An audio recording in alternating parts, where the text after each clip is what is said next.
Funding for Indiana Weekend is provided by Midas, Fine Line Construction, and Open Door Health Services.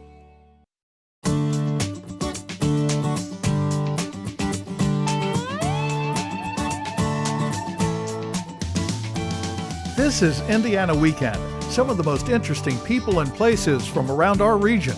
These are the stories you won't always see on the regular news, voices you won't always hear elsewhere. I'm John Strauss. This is a kind of news magazine show with stories just a bit off the beaten path. Today, call it a very bright spot in the Indiana economy. A county with unemployment at a rock-bottom 3%. A shortage of workers, in fact. An economy driven by this, recreational vehicles. We're in Elkhart County, often called the RV capital of the world. Something like 75% of the RVs sold in North America are made right around here.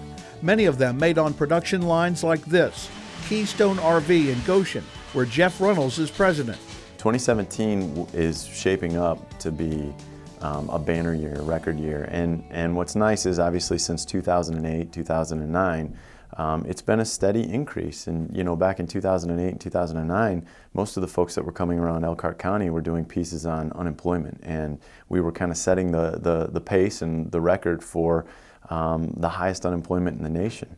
And now here we are in 2017, and we're the opposite. We can't find enough people to come to Elkhart County in particular to fill all the jobs for the RV companies. The growth is especially strong for light travel trailers. We watch them being built at Keystone. Fast-moving crews who go from the steel trailer frame to completed product in a couple of days. You're seeing how an RV is really made from start to finish. A travel trailer that still built very much like it was 25 years ago. A wood-built unit where the frame is coming in the door and we're putting a floor on, then we're building the cabinetry inside the unit, we're building the sidewalls up from that cabinetry, we're putting a roof on, and then we're putting metal on the outside, and by the end you have a completed unit that really complete transformation from start to finish. And halfway down the line you would think, man, how are they ever going to clean this up and put it together? And by the end you've got a really nice, really clean unit, and it could be anywhere from 17 feet all the way up to 37 feet on that particular line. A booming industry needs people, and recruiting is one of Keystone's biggest jobs. It's not just about production line types of jobs. I mean, obviously we need production line jobs, and it can create a really good living for someone. But it also gets into purchasing jobs, it gets into sales jobs, it gets into engineering jobs, marketing jobs. You can run the full gamut of different jobs right here in one industry. And again, because Keystone in particular is one campus with a number of different facilities, we try to treat each facility as its own brand and its own business. So you have multiple engineering departments, you have multiple different purchasing groups, production facilities, sales teams. And so each one of those teams kind of stands on their own, and they each need to be fed by new skilled workers. And so that's why we've really tried to reach out and say, hey, it's not just for someone who may think, oh, I don't want to be in purchasing, or I don't want to just be in sales, or I don't want to be in production. And we can offer just about anything under one roof here, and it's neat. It's something we wish more people knew about. To appreciate how good the times are now, it helps to see where they were before, the dark days of 8 years ago. Kyle Hannon is president and CEO of the Greater Elkhart Chamber of Commerce. Things were rough. Everybody knew somebody out of work. I mean, it was just very, very common. In the city, the unemployment rate was around 20%. That was tough. I mean, it was rough. But there was always a spirit, that we're getting through this. There's a tomorrow. So nobody was giving up. It's saying, yeah, we've got a lot of unemployment right now. We know we're coming out of this. And it was really through grit and determination that we did. Elkhart makes more than just RVs. The city is home to one of the country's largest electronics makers. One of the other companies in town, a big one, was Crown Audio, which made the high-end amplification systems used in Lucas Oil Stadium, used in Lambeau Field, used in the World Cup in Brazil, used in the Bird Nest for the Beijing Olympics. All those sound systems were made in Elkhart, Indiana. And that's a company that you kind of forget about because the RV industry is so large, hires probably 20% of the people here employed there, you kind of forget about it.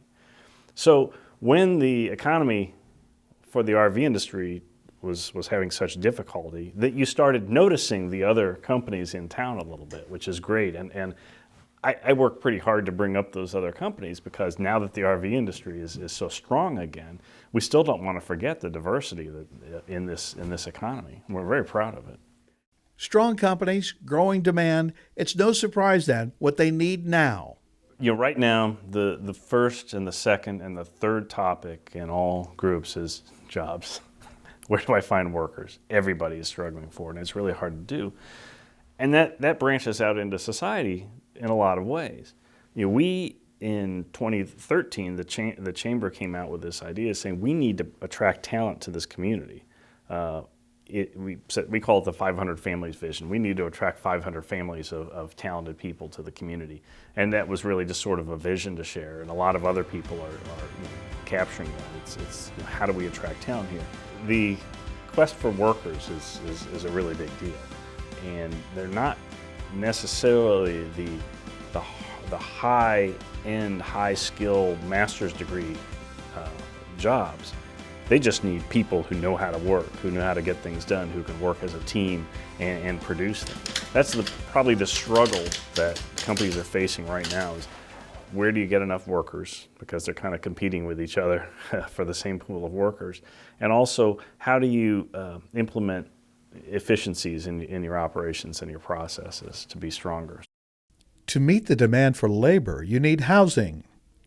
What that leads to then is a proposal for a new high-end apartment complex in downtown that will require some public assistance. Well, people kind of freak about that anytime there are tax dollars used for something, but it's a good plan. So the Chamber has to step up and say, no, we need this housing development. And other advocates say we need this housing development because, quite frankly, we can attract a lot of people to the community. Where are we going to put them? We don't have the housing. The housing inventory is at an all-time low. Elkhart Mayor Tim Neese knows housing is a big issue. There are plans for a voluntary annexation of 400 acres to build about 1,000 new homes. And there's a new apartment complex of 200 units headed for downtown. Market studies have shown that there's approximately 27,000 people daily come into this county, but they live elsewhere. So they come in here to work and then they leave. So during the day, the population of Elkhart more than doubles. So the challenge is how to get them to move here, not just commute here. Elkhart is working to make itself more attractive. A partnership with Beacon Health System and the Community Foundation of Elkhart is building a new fitness and aquatic center at the YMCA. The city has an annual jazz festival on its downtown plaza. The Riverwalk is a strong local attraction, and the renovated Lerner Theater on Main Street has been the centerpiece of the city's downtown revitalization. It attracts events like Comic-Con, which was held in early March. Neese says you don't have to be a comic book fan to appreciate what that means. The payback on something like this, it may not be so much in ticket sales, but it's about revenue for the downtown merchants, the restaurants, the other stores, the hotels, wherever they might be in the city of Elkhart. We hope that they see a substantive increase in their revenue during this weekend. We also, August 11th through the 13th, we're going to bring back the go-kart races. At one time, Quincy, Illinois and Elkhart, Indiana were amongst the two most competitive and watched go-kart races in the United States. The bottom line, a strong economy isn't enough for cities. They're still competing with other communities. If not for jobs, then for something you might call livability. It's a community-wide thing. This has to be a place where people want to live and where they're able to live. So it's amenities and it's housing. In nearby Goshen, the Elkhart County seat, you can see a strong downtown surrounding the courthouse. Entrepreneurs encouraged by the health of the economy here include Jesse Sensnig, a graduate of Goshen College who moved away but came back to start the Goshen Brewing Company in a former industrial building near the St. Joseph River, 2 blocks off Main Street. My wife and I lived in Charleston, South Carolina some, so culinary schools there, lots of really charming and unique places. It wasn't your chain restaurants, so that was kind of the start. And then we moved to Colorado, and that's where I started to fall in love with the beer culture. He got plenty of help from other local businesses. He says there's a community spirit in Goshen of people helping each other. It's a lot of young people that are just excited about being here, I think, and really developing their own kind of footprint in the community. So it's really fun to be a part of that, and we collaborate with all kinds of local businesses in a lot of different ways. That's something that I really believed in and wanted to carry out here as well. As a young college student, he wanted to get out of town, but he understood even then that something was happening. I think things were starting then, you know. Mike Pirro, the mayor, and Alan Kaufman, and then, you know, Dave Pottinger, and then, you know, First Fridays kind of trickling from there, and some businesses that really kind of laid the groundwork for people like me, and I feel a real, true, genuine sense of, you know, how are you doing, and caring about how you're doing and your business, and if you're doing well, then, well, I think that's going to improve the downtown, and it's going to directly impact my business. So not just looking at everyone as direct competitors and really working together for the betterment of this community. The RV-fueled Elkhart economy shows no sign of slowing down. If anything, demand looks stronger than ever. That was the view recently at one of the state's biggest trade shows, held each year at the Indiana State Fairgrounds. A springtime tradition in Indiana is the Indianapolis Boat Sport and Travel Show. Over 1,000 distributors are here, and this year, the RV dealers say it's going to be a big year. Todd Jameson is with Renfo Productions and Management, which has put on the show for more than 60 years. We've seen vast improvements in buying of some higher-end, larger-ticket items. Certainly, we believe there's been improvements in the economy. People are feeling stronger about the future, and it certainly is being shown here at the show in their buying habits. The show includes more than 700,000 square feet of exhibit space, with RVs occupying a growing part of that.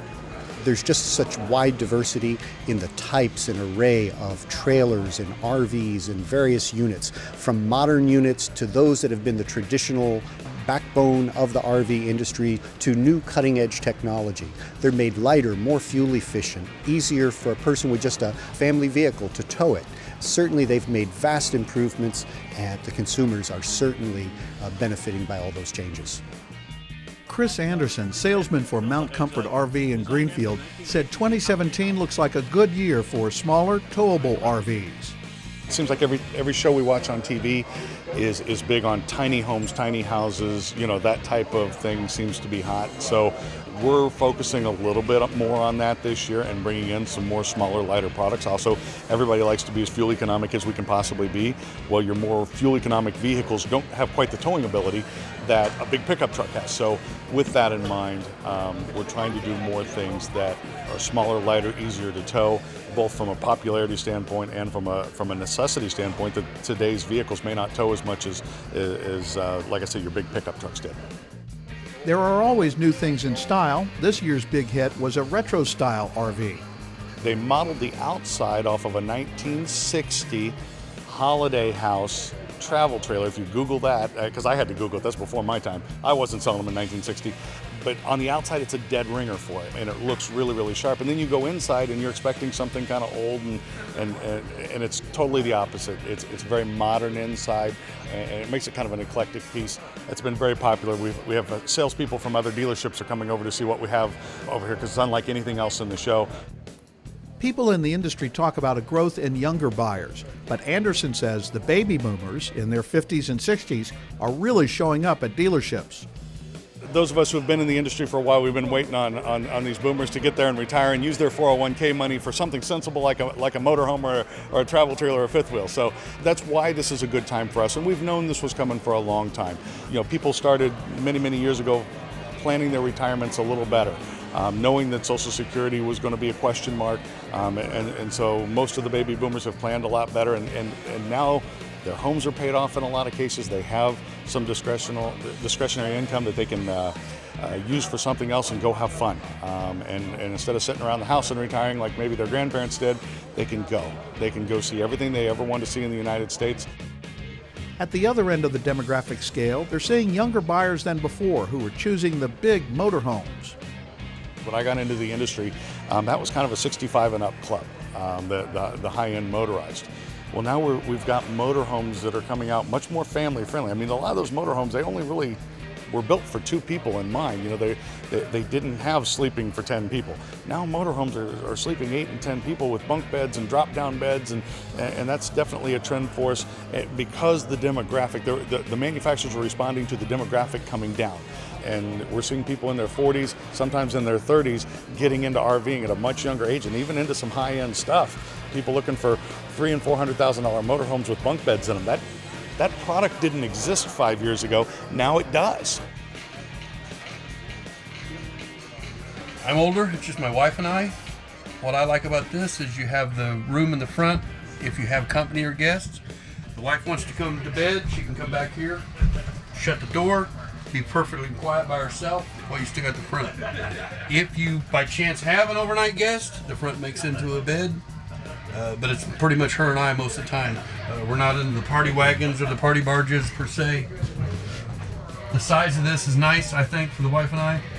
The retro look of the outside's cool, but it's a little gaudy. I'd like to be a little quieter when I'm in the woods. Daniel Hogue is from Martinsville. Right now, he and his wife have a pop-up tent camper. We're very happy with that. We can be in the woods, have it set up in about 15-20 minutes, and away we go. Pop-up is the issue. We're still young enough at this point in time, it doesn't bother us. Down the road, we're probably going to look to upgrade to something we don't have to pop up, but again, it's still her and I and the dog, so I don't need a big one. And I like to keep the dollar amount down. I don't want to pay stupid money. That's why you come out here. This company wants 10 grand, this company wants 15 grand for almost the same thing. You got to do a little comparison shopping, see what's there. He was a Boy Scout and has been camping since age 10. As a young single fellow, me and my friends went camping a lot, tent camping. As I got older, I got tired of sleeping on the ground, got tired of sleeping in a tent, I got married. My wife doesn't like sleeping on the ground, sleeping in a tent. We tried to upgrade to air mattresses, but it's still nice. It's pouring down rain, you can go in the camper, sit down, play some cards, relax, do what you want to do. You hook everything up. Our camper, our pop-up is loaded. It's ready right now. The mattresses are made, the beds are made, the pillows are there. All we do is grab a bag of clothes, a bag of groceries, hook to the truck, and away we go. He's 57 now, and that's affected how he looks at this. At baby boomer age, I'm thinking about retirement. What am I going to do in the next 10 years? Because in 10 years I will be retired. What am I going to have established? And in 10 years, I don't want to be buying a new camper. I don't want to be buying a new. If I'm going to have something I want to have it purchased, done, paid for, my truck's paid for. I don't have a lot of financial issues. Brad Stout of Kokomo was here with his family just to see what's new. Some of the retro stuff, so this one here is pretty cool looking. We used to have an RV, and now we're just maybe thinking about another one someday, but also want to come down and look at the boats. So we have a couple fishing boats, we have a place and we have a cabin up in northern Minnesota, and so we always come down every year, just take a look around, see what's new. He had a good experience with the Coachman motorhome they used to own. It's good. It's good a lot of times when your kids are young, and then you kind of move from one RV to one that's more for 2 people, empty nesters, and so that's kind of what we do. We used to have a drivable RV, Class A, and now we're looking at these that you pull type, so something a little bit different. He sees the improving economy making a difference for shoppers. Yeah, I think it's all coming back. 8-9 years ago, it was pretty well done. There was hardly any RVs being sold, and obviously when the economy gets good and people have some extra dollars to spend, they start thinking about vacations and kids and going to different places, and so it's all good. I mean, you go around, go by any RV place. I mean, it's just loaded with pull types anymore. I mean, you just go down the road. If you travel a lot, you'll see them being delivered from Elkhart, Indiana, all over the United States. So I think it's good. I think the economy's doing good, and hopefully it'll keep an upturn. For some shoppers, it's not about vacationing. It's about finding a new place to actually live. That's what Tricia and Billy Lack of Louisville plan to do when he retires.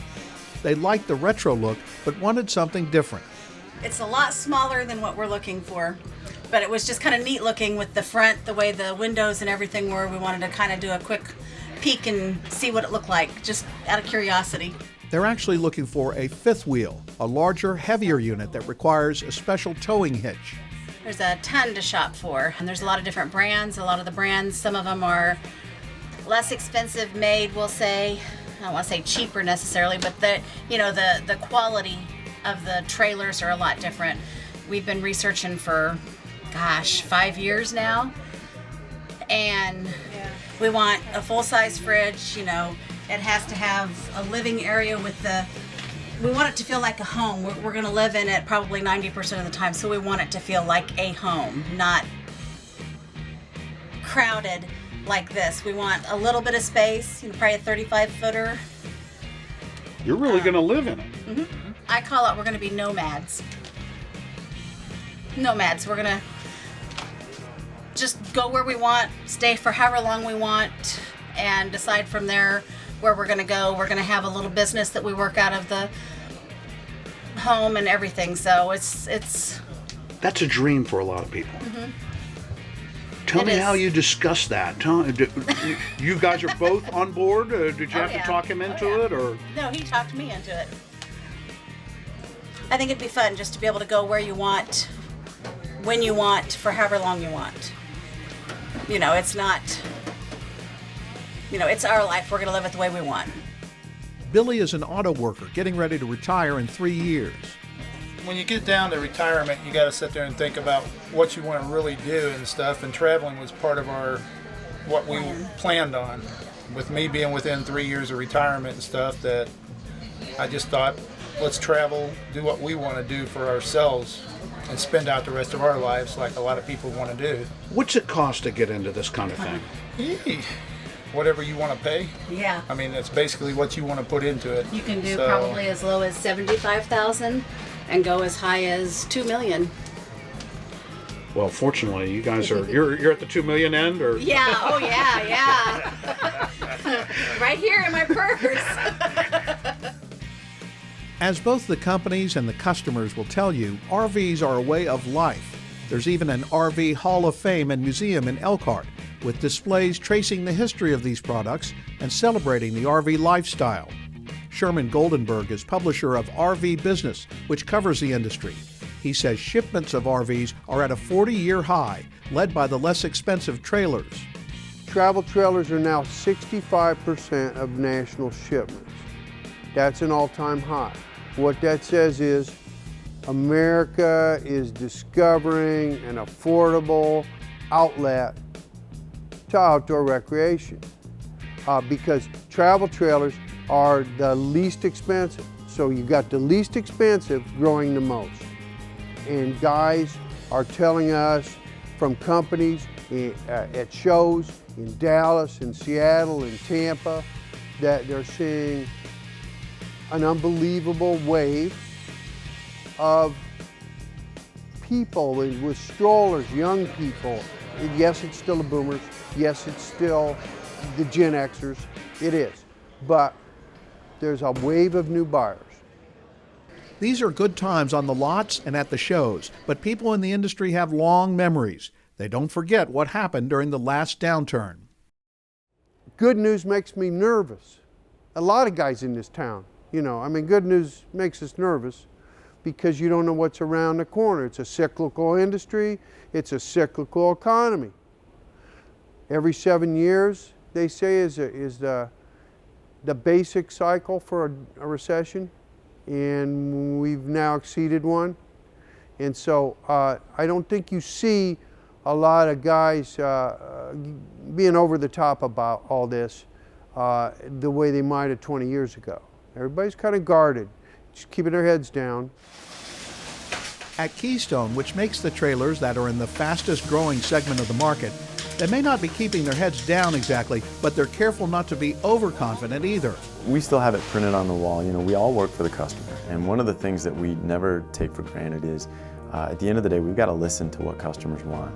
Not just as an industry, because we are an elastic good, but also as a company in an industry that keeps growing, and there are a lot of new companies out there. And so everybody's always trying to find a way to maybe stay a little bit leaner or build something a little bit better, set better customer expectations, really live up to the value that people want. We're always improving our service facilities. We're always improving on our warranty side of things. And so one of the things that we never take for granted is people have a lot of choices out there. We want to make sure we're doing what they want, and we're doing it as best we can. And so that's the other reason we talk about getting the right people. The lesson may be this: even in a great economy, companies don't take the good times for granted. And as we've seen, neither do the cities. In fact, Elkhart and Goshen, with their efforts to lure people to work in these surging businesses, are doing what we've seen when we go to other cities for Indiana Weekend. Muncie has its new Mad Shack Center for Innovation and Design. Kokomo supports its Shack Makerspace for new businesses. Anderson is encouraging its entrepreneurs. Richmond has its co-working space and even throws a party in the middle of winter, as if to say, hey, this is a great place to live.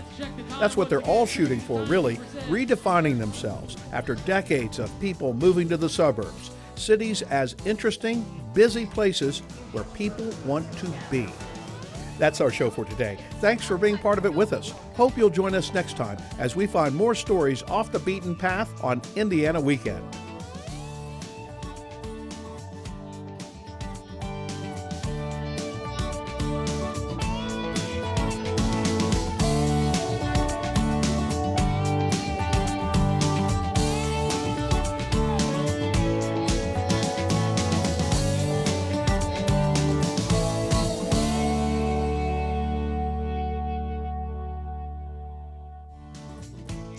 Funding for Indiana Weekend is provided by Midas, Fine Line Construction, and Open Door Health Services.